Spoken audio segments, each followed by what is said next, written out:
Boa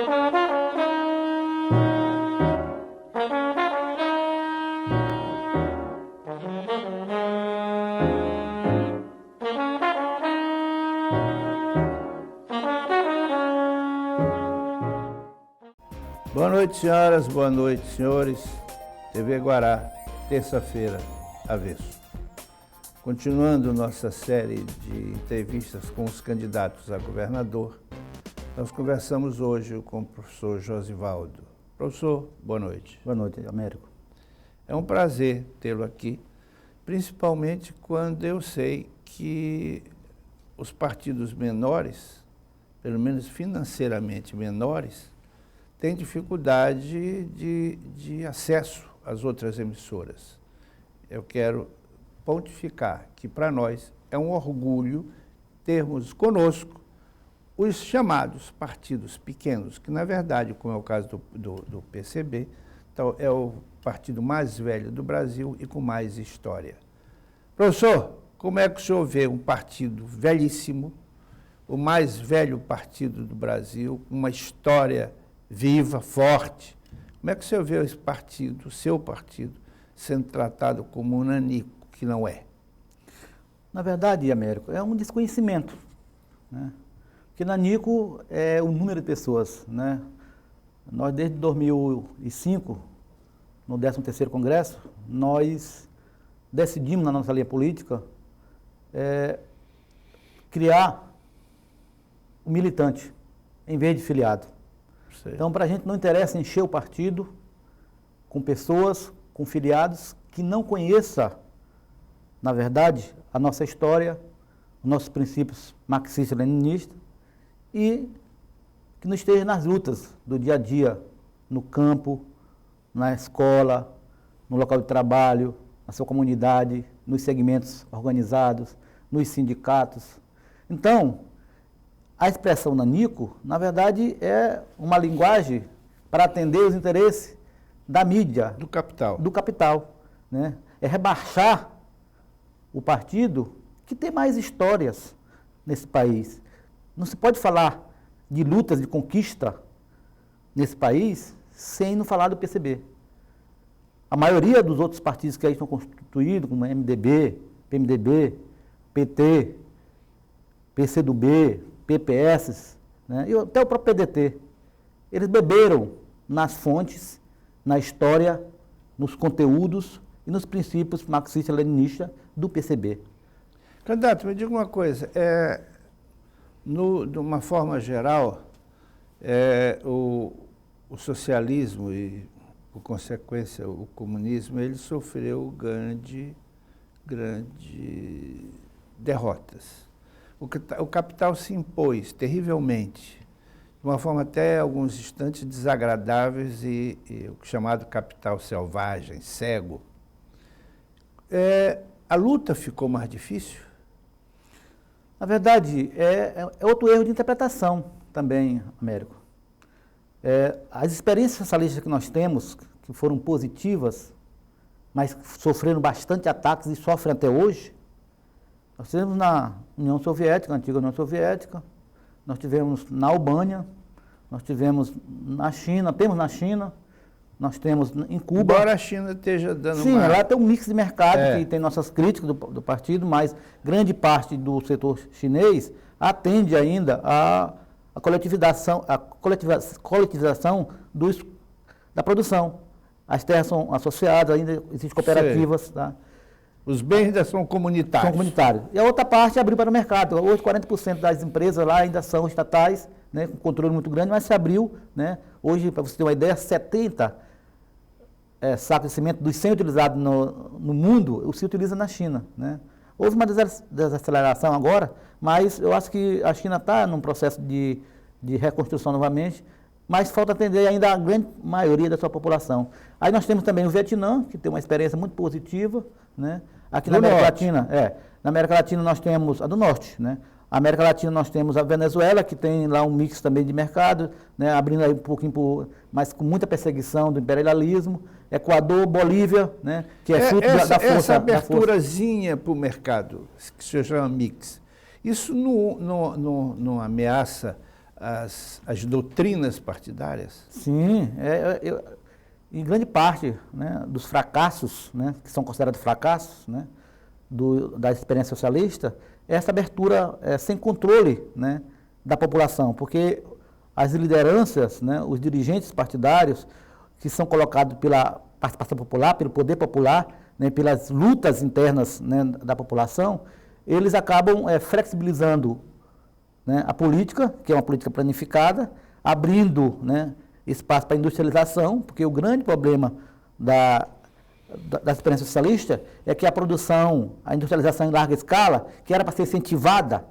né, pelo núcleo partidário central, eles perdem a sua essência em função de atender essa lógica do mercado, né, de trazer empresas de fora, e aí perde a sua essência, e aí libera para o capital e acaba conduzindo e cooptando pessoas, grupos, né, que acabam se encantando com a questão do consumismo e aí cria uma dificuldade tremenda na conscientização desse povo. Candidato, vamos trazer a discussão para Brasil e para Maranhão. Bom, nós temos no Maranhão, no Brasil, não é só um regime, mas uma cultura capitalista, um comportamento, a mídia, o consumo, escraviza a população. Então, hoje se vê pessoas que ganham um salário e que tem um celular que custa 2 vezes o salário, impulsionado por essa mídia, por esse consumismo desenfreado. Isso é um problema para a luta do PCB. Não é o problema, mas é um entrave. Como é trazer essa ideia geral, marxista-leninista, para o Maranhão? Primeiro dizer, Américo, que no Brasil e no Maranhão, a história do poder é totalmente elitista.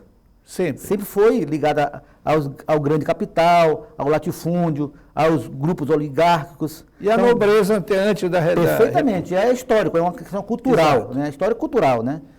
E aí, quando se traz para a realidade do dia a dia, né? Já disse que não se faz comunista como antigamente, mas lugar de comunista é no Partido Comunista Brasileiro. Nós já entendemos que o consumismo e essa... E por que não no PCB também, PCdoB também? Porque o PCdoB, na verdade, não é. Ele usa só apenas o nome de comunista. É um partido da ordem, mas a gente vai chegar lá. Deixa eu tentar... Certo, vamos chegar lá. Deixa eu tentar pontuar aqui a questão do consumismo. Eu acho que é possível, sim, numa lógica... primeiro nós temos que conscientizar a população. O poder da população é tão grande, mas nós não sabemos ainda como conduzir isso. E essa condução, ela passa pela uma educação. Quando o senhor diz nós, está se referindo ao partido? Partido, porque eu sou trabalhador. Sim. Né? Então, enquanto trabalhador, eu me incluo dentro desse grupo que precisa se conscientizar, precisa ser o protagonista para ocupar o poder. Nós é que temos que tomar as decisões. Nós é que temos que direcionar e dizer as prioridades das políticas públicas. O que não existe, na verdade, nas direções, como utilizar a política pública, como efetivar, porque eles atendem o interesse do capital, de grandes grupos nacionais, transnacionais, do agronegócios, de capitais, de empresas privadas que acabam influenciando na forma de governar. Então, a hora que o trabalhador, né, a dona de casa, o homem do campo, se constituírem, tomar a consciência de que eles podem dizer onde gerir os seus recursos, como efetivar, priorizar, né, na saúde, nas áreas mais essenciais da vida, saúde, educação, transporte, moradia, cultura, que está tudo mercantilizado, na verdade, né? Então, tem uma tomada de consciência. Na questão do consumismo, é preciso, né, hoje se faz um produto para durar 1 ano, 6 meses, né? Então, nós temos que investir numa indústria de base, onde os produtos duráveis possam ter a maior durabilidade e com qualidade, porque o que aconteceu em outras experiências é que faziam, mas não tinha durabilidade, não tinha qualidade. Nós temos que investir, hoje nós temos tecnologia, nós temos muitas pesquisas, muita inteligência nas universidades que podem ser colocadas à disposição desse projeto, que é primeiro atender a sociedade mais necessitada, que estão longe, né, de ser atendida pelo governo, porque o governo não consegue chegar até lá, gerando uma criminalidade muito grande, né, porque a falta de políticas públicas, né, ela gera isso. Então, o que a gente vê hoje é um flagelo das falências das políticas públicas que não são integradas. Por exemplo, Segurança é um desses pontos, né? O alto índice de criminalidade é em função do investimento, né, nas infraestruturas. Então gera uma atrás da outra. Então o consumismo, na verdade, é isso, né? Na hora que uma grande empresa chega no interior do estado e desestabiliza famílias e mais famílias, e que se assenhora de um grande pedaço de terra e expulsando pessoas, nesse momento ele está gerando bandidos, o senhor não acha? Claro, ela não traz ela não só toma as terras não e desagrega pessoas, ela faz aí um mix de transição de êxodo rural, expulsa, cria os problemas, mas ela traz o traficante, ela traz a prostituição, ela traz o desemprego, né? Porque a base dos municípios, da onde essas grandes empresas, elas estudam isso, as empresas estudam, primeiro a questão política, né?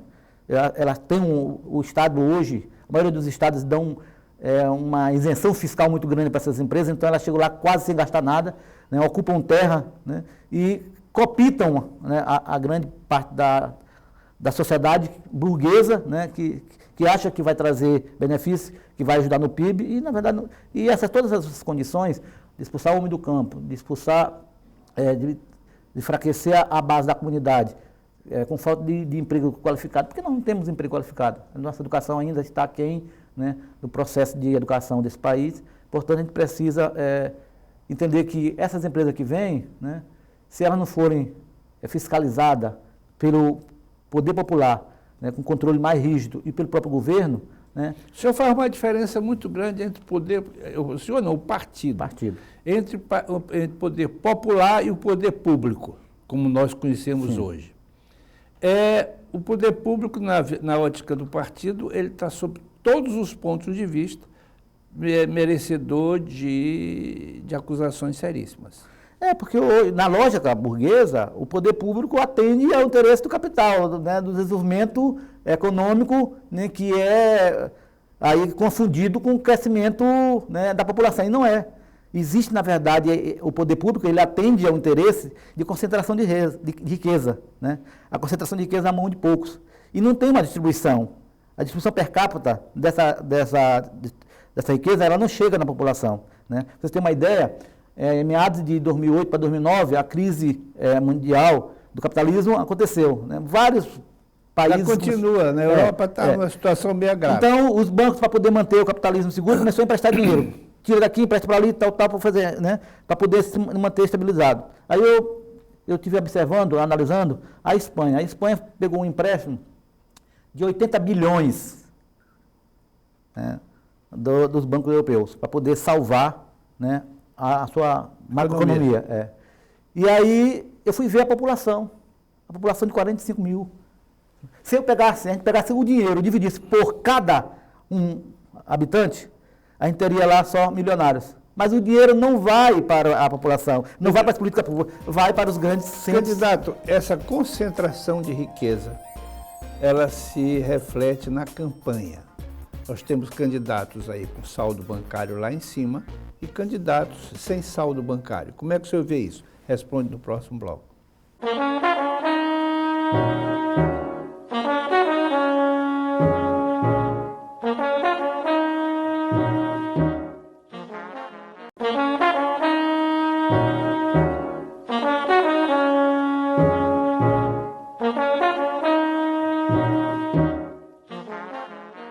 Candidato, a pergunta que eu fiz no final do bloco foi: o senhor acha que essa concentração essa concentração de renda, ela acaba refletindo também nas campanhas. Agora, por exemplo, nós temos candidatos com excelente saldo bancário e candidatos sem saldo bancário. O senhor acha que o nivelamento das campanhas se processaria como? Através do financiamento público, através de uma fiscalização maior nesse gasto? Como é que o senhor veria isso? Primeiro dizer que o PCB, ele entende que não é pela eleição que nós vamos resolver nossos problemas, entendeu? Sim. O PCB participa do processo eleitoral, né, que se diz gratuito, na verdade não é, porque para botar um programa no ar é caríssimo, né? Vale registrar isso aqui. Mas porque nós queremos pontuar. Menos na Guará. Nós queremos pontuar isso aqui. E é importante dizer o seguinte, que essa questão direta dos valores de campanha, ela influencia muito, Américo. Nós que viemos para cá para propor o debate, tirar debaixo do tapete temas que os partidos da ordem não discutem, porque eles perdem voto, né? Com a questão do aborto, questão da descriminalização da maconha, né? Do uso ilícito das drogas. Onde fica a posição sobre aborto e maconha? O partido, no seu último congresso, entende o seguinte, que é preciso a gente discutir isso com mais seriedade, porque o poder público não atende às camadas mais necessitadas e onde a questão do aborto, né, que para a gente do partido é um direito da mulher, né, nós sabemos que o aborto ele é crime, né, de acordo com o artigo 128 do Código Penal, que é antiguíssimo, né, e lá eles só liberam dois pontos, né, que é por estupro ou quando a mãe, né, corre risco de vida. Mas nós acreditamos que existe uma possibilidade, né, pela ausência, claro que nós não estamos aqui tentando legalizar o aborto, tá? A questão é discutir, porque a ausência do governo, a ausência das políticas públicas nas camadas mais necessitadas, faz com que nós percamos mulheres, né, adolescentes, né, na sua maioria negras de periferias, né, porque não tem condição, porque as famílias ricas fazem aborto aí, né, a seu bel prazer, em clínicas particulares, com médicos especializados, né, com remédios, né, e a população mais recorre à clandestinidade e acaba por serem depois descriminalizada, criminalizada, porque elas vão para o SUS e o SUS não está preparado, né, primeiro para compreender essa questão, né, que é muito sério, que para mim é um caso, e para o partido é um caso de saúde pública, portanto, precisa ser tratado enquanto saúde pública, né? Claro que precisa de investimento no SUS, nas políticas de atendimento à mulher, né, de creches, de pré-natal, de programas Então, é muito difícil discutir a sociedade, porque hoje é complexo, é complicado, tem a questão religiosa, tem uma questão aí do princípio da vida, e a gente precisa trabalhar isso de forma... nós estamos tentando discutir a descriminalização, que não é a legalização, para que fique bem claro. Eu só queria deixar também participar da opinião pessoal do jornalista. Quando fala na legalização do aborto, não é a liberação do sexo adoidado para que todo mundo vá acasalar e parir. Não é isso. É porque o aborto existe no Brasil. Ele é feito no Brasil diariamente, em clínicas clandestinas, em ponta de rua, através de práticas, enfermeiras que só têm experiência, um conhecimento absolutamente empírico. Então, isso existe no Brasil. O que o partido quer, e eu concordo, é que haja uma disciplina nisso, que o governo assista. Já existe? Já. É um crime? Não sei se é crime ou não, mas elas fazem? Fazem. Então, que façam com assistência médica devida. É só isso, a famosa legalização do aborto. E a maconha? E eu queria fazer uma correção, eu falei agora em 45 mil, são milhões, né? Só para poder ficar registrado, para dizer que, né, professor de geografia errando a questão de população. Tudo bem. Mas a maconha? A questão da maconha é uma outra questão muito difícil de ser tratada, né? Se você for levar em consideração as drogas lícitas, álcool mata mais do que a maconha. Mata. O cigarro, o tabaco mata mais do que a maconha. Hoje existe uma pesquisa na Holanda que a maconha ela é o sexto, oitavo ali, porque tem dois viés. O primeiro viés na pessoa. A Holanda é liberado, tudo. É o viés na pessoa. Segundo, é a influência que ela tem na sociedade. Tá? A questão que nós estamos discutindo não é a liberação por liberação, né? É para coibir o traficante, né? Os usuários têm que ser tratados, também é um caso de saúde pública. Hoje nossos ovos estão jogados aí, não só a questão da maconha. Porque, por incrível que pareça, os traficantes financiam uma campanha para não liberalização. Perfeitamente. Porque eles acabam com... É um comércio. Acabaria com o mercado deles. É o comércio. A maconha é um produto. Isso. É uma mercadoria, né, tratada de forma... E a legalização disso, né, ou a primeira discussão dessas coisas na base, nas escolas, pelas políticas públicas, na sociedade, pela igreja, né, eu sei que existe uma complexidade muito grande de entender isso, né? O professor Josualdo aqui não está, nem o Partido Comunista está dizendo vamos legalizar a maconha. É preciso discutir, é preciso criar centros de recuperação, né? É preciso dar incentivo, né, para aqueles pequenos grupos que se organizam solidariamente, de forma organizada para cuidar, né, das crianças, dos adolescentes e de jovens e de mulheres que estão aí que são usuários, né, e são vítimas do sistema, né. Aí quando a gente fala da maconha, a gente pensa que a gente está falando de uma coisa tipo assim, a AIDS, o ebola, né, porque está ramificado em toda a sociedade, não tem só na cidade pobre não, na cidade rica também, porque claro. A classe média e a classe rica, ela tem como tratar. A grande maioria não tem. Por isso as políticas têm que ser tratadas lá como saúde pública, lá na base. Tem uns estudos que dizem que o tabaco faz mais mal do que a maconha, né? Faz. Matam muito mais e é esse o princípio. Nós temos hoje uma discussão no Congresso Nacional sobre a questão da legalização. E o tabaco é liberado. E porque gera renda, né? Claro. O tabaco e álcool, né, gera impostos para o governo, né? Altos, né? Então ninguém quer perder isso. Existem verdadeiras empresas, conglomerados de empresas que lucram em função disso. Então, pensar em retirar isso, né, em proibir, né, significa perca, né, de lucro para essas grandes empresas. Então, os representantes nossos, né, eles têm um pouco de medo, porque lá tem os grupos organizados desses que vetam, né? Dinheiro. Hoje nós temos a questão da maconha, ela é tratada pelo grupo de esquerdas, né? Os radicais, como o PSOL, PSTU, e PCB e o PCO, uma política de descriminalizar. A gente descriminalizando, a gente pode atender melhor as classes periféricas, né? Os adolescentes, né? A periferia, né? Na sua grande maioria são negros, né? E existe aí também a questão da descriminalização em função disso e acaba tendo a pobreza sendo totalmente criminalizada em função do uso, né? E, às vezes é a falta de políticas públicas de educação, né? Como esporte, saúde, recreação, educação de qualidade, né?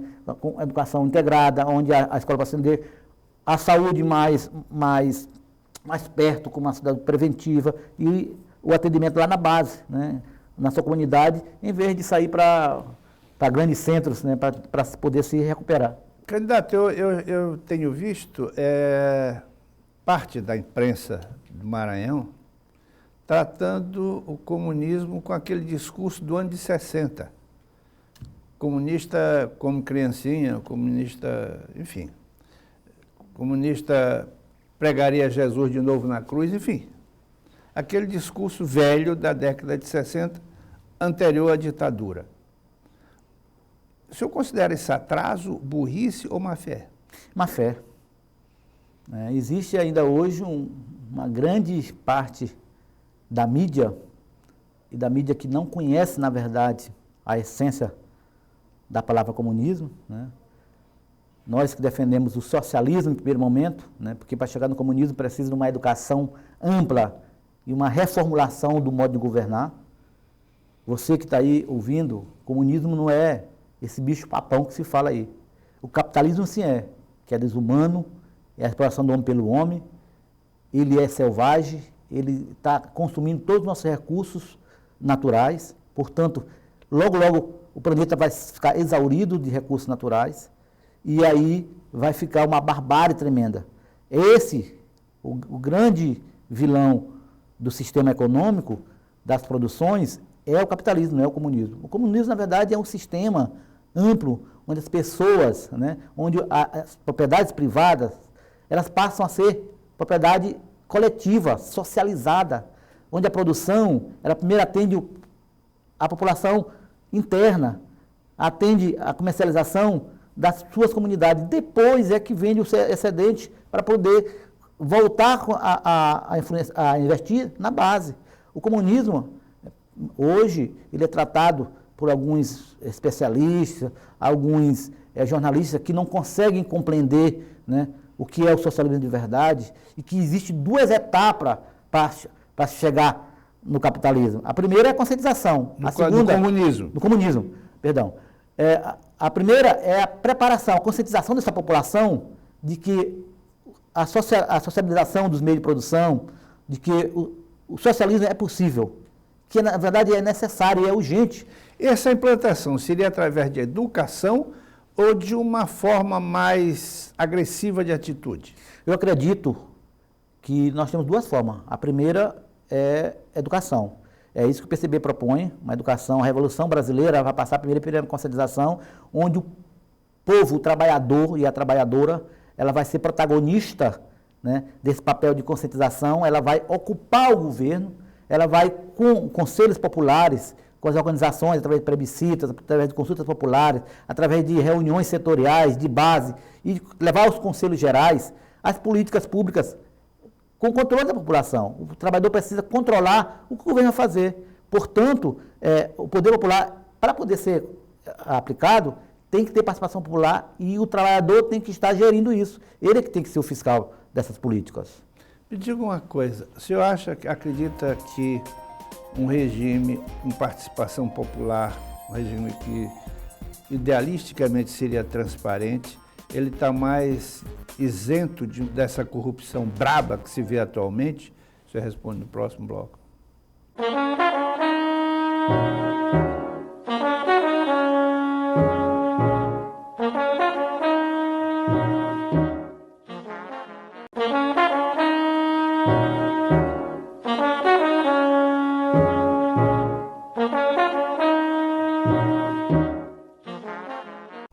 Candidato, o senhor acha que uma fiscalização popular, uma transparência nas atitudes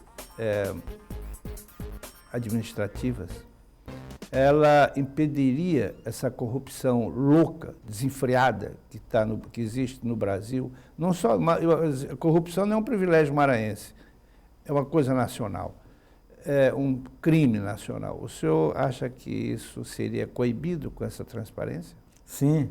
Na verdade, a corrupção é uma característica do capitalismo, né? Eu queria dizer o seguinte, que nós entendemos que não há corrupção no comunismo? Existe desvio de atenção de regras, né? Eu vou chegar lá. Desvio não é corrupção? De regra em regra é. Quando eu falo de corrupção no Partido Comunista, nas experiências socialistas, eu estou falando no sentido de não atender o povo, né? Mas acaba a questão comportamental e não financeiro. Não financeiro, né? Continue. Então, o que eu quero dizer é o seguinte, nós entendemos que a questão do capitalismo hoje, com essa questão da transparência, ele impede, porque ele tem que atender interesses do capital. No socialismo, eu acho que o povo, com informação, com formação, com a transparência, sabendo aonde ele vai gastar, o quanto tem, em que política prioritária vai gastar, isso colocado pelo povo, não haverá corrupção. O que nós vemos hoje nas políticas públicas, que é, primeiro, incompetência por ineficiência, depois burocracia. E aí, no fim disso tudo, vem a corrupção, né? Que é Mas o comunismo também tem uma burocracia bem... Tem, porque as experiências que nós tivemos, elas teve esse desvio de comportamento. No capitalismo não teve, né, desvio econômico. O que teve, na verdade, em algumas experiências, foi privilégios dados ao Comitê Central, alguns dirigentes do alto escalão dos partidos, aonde, né, acabaram não atendendo, eles saíram do controle da população e deixaram de fazer a política planejada. Na hora que escaparam do controle da população, corre risco. Corre risco, perfeitamente. O senhor acha que um administrador, um gestor no regime capitalista, se ele colocasse de fato transparência nas suas atitudes, não seria possível de sucesso? Sim, eu acho que toda a política sendo transparente, sendo negociada, compactuada com a sociedade, com os trabalhadores, com os segmentos envolvidos, ela tem aí em torno de 80% a 90% de chance de dar certo. Então, o primeiro passo é organizar a sociedade. Primeiro, organizar a sociedade. Ela tem que estar consciente, ela tem que ser protagonista desse papel. Ela tem que propor, ela tem que dizer onde gastar, ela tem que saber quanto tem e as prioridades, para não criar, né, essa falência, né, na integração. Não tem aqui, tira daqui, reloca, bota cá. E aqui a população consegue atender os interesses, né, e as necessidades mais básicas e depois faz a ampliação. E o que fazer, candidato, quando a direção, os dirigentes de parte dessa organização social, quer dizer, um sindicato, enfim, se deixa corromper pelo capital? O que fazer? A nossa proposta do Partido Comunista, né, na questão dos conselhos populares, é que o caráter tem que ser deliberativo, né, que os conselhos que são hoje já institucionalizados, eles não são deliberativos, o nosso seria um deliberativo com uma outra característica, que os conselhos vão ter uma responsabilidade maior de indicar, de revogar mandatos, né, e também cargo de direção. Então, qualquer instituição, né, dentro da estrutura do Conselho Popular e da política do Partido Comunista Brasileiro, eles estariam fora, porque o desvio da conduta de atendimento das regras, das prioridades, né, seria a mesma coisa de estar aqui fora. Né? Quando a gente fica aqui fora, abandonando, fora do processo das articulações do poder. Candidato, veja bem, quando o PCB indica uma candidatura no estado como Maranhão, que é dominado por um grupo pequeno, dominado politicamente e financeiramente.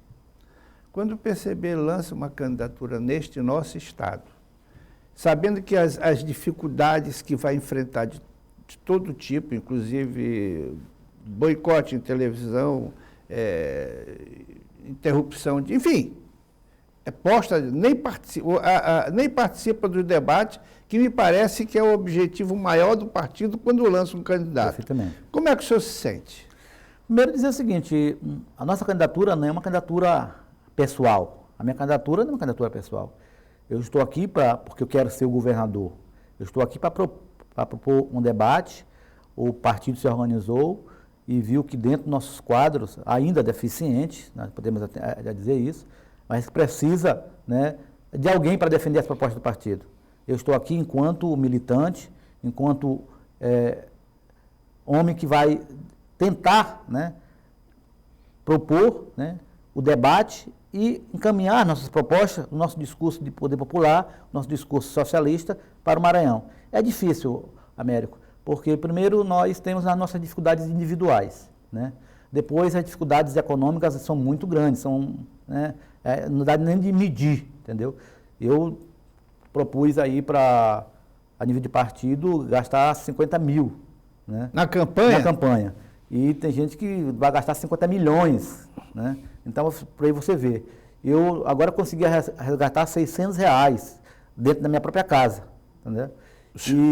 Pera, desculpe eu rir, mas o senhor gastou R$600 na campanha? Não, R$600. Né? Eu consegui arrecadar, para poder pagar, né, Mas isso não banca nem o cartaz. Perfeitamente, eu não tenho cartaz, não tenho santinho até agora.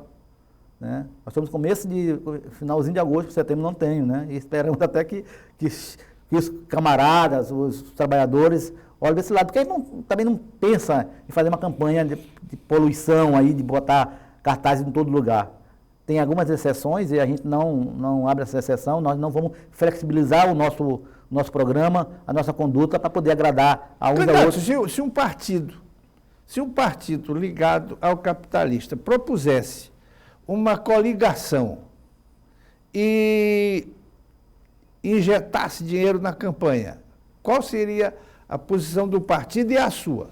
A minha já disse não, já teve propostas, né? Teve proposta antes de coligação e teve proposta de ajuda financeira. Nós dissemos não.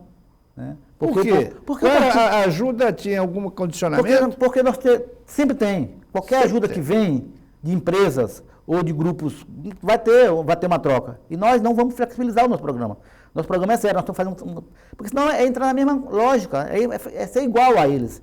Os programas que estão aí, os partidos que estão aí, né, com diferença de 3 partidos, que é o PCB, o PSOL, o PSTU, tem a mesma lógica. Na verdade, nós estamos separados. Mas na hora que o senhor disputa voto, o senhor não legitima o voto de quem ganhou? Não. Não, porque, como eu falei, o nosso processo de mudança não é pela eleição.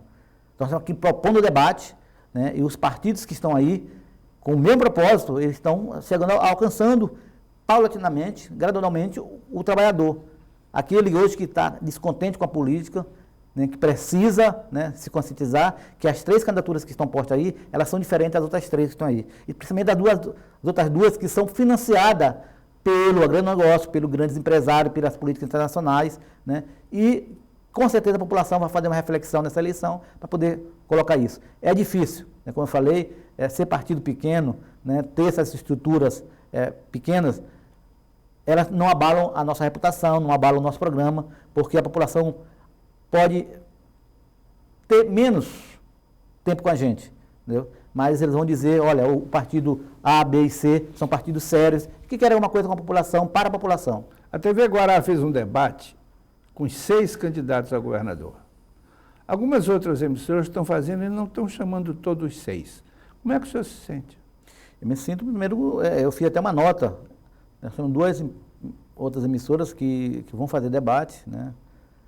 Ontem, inclusive, teve um. Nós precisamos entender que as candidaturas, elas precisam servir para a população com suas propostas. Nós, do Partido Comunista Brasileiro, nós nos sentimos desrespeitados, não enquanto só quanto pessoa, mas enquanto programa, um partido sério, um partido histórico, um partido que todas as lutas, né?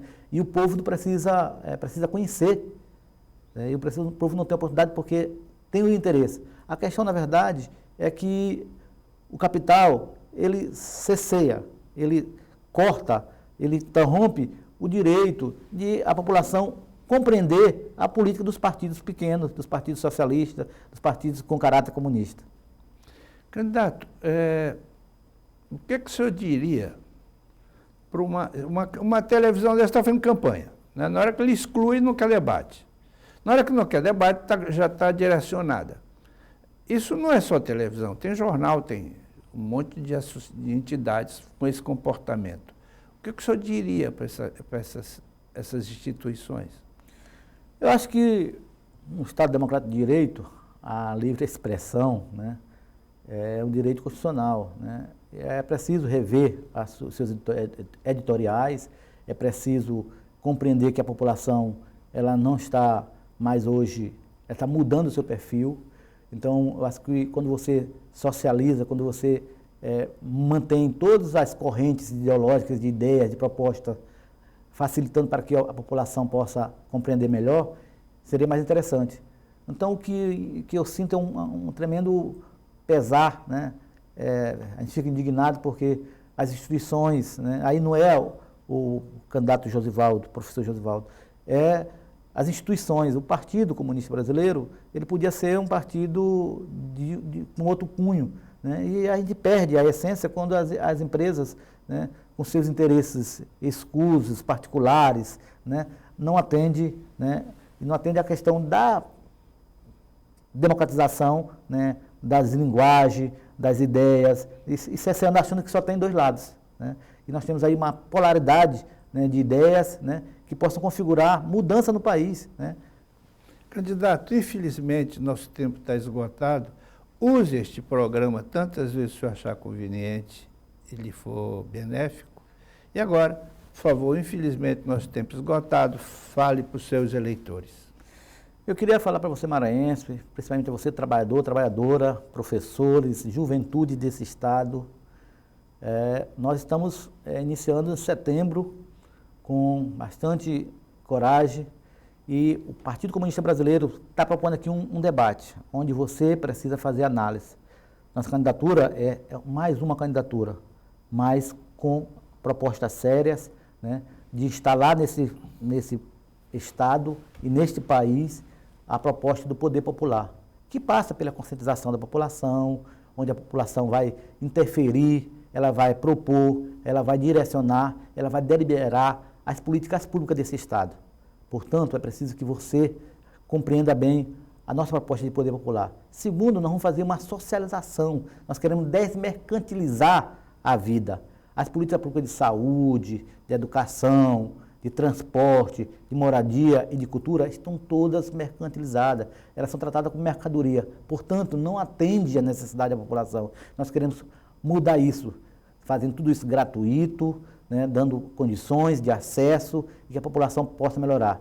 Nós queremos melhorar também a questão das reformas agrárias. Nós queremos fazer uma reforma radical, dando terra, coletivizando os meios de produção para o povo, para o homem do campo, para que nossa produção possa abastecer primeiro as nossas casas, depois o comércio internacional e tirando essa política aí de commodities. Nós queremos fazer uma revisão também nos direitos dos trabalhadores, nós queremos garantir e ampliar o direito dos trabalhadores. Os trabalhadores hoje recebem salários, né, que não são condizentes com o tempo de trabalho. Nós queremos diminuir também a questão do tempo de trabalho do trabalhador, garantindo com que ele possa ter condições de trabalho adequadas. Portanto, nós faremos uma mudança radical na forma de governar com o poder popular. Candidato, muito obrigado. E a você que nos assistiu, muito obrigado também. Boa noite e até outra oportunidade.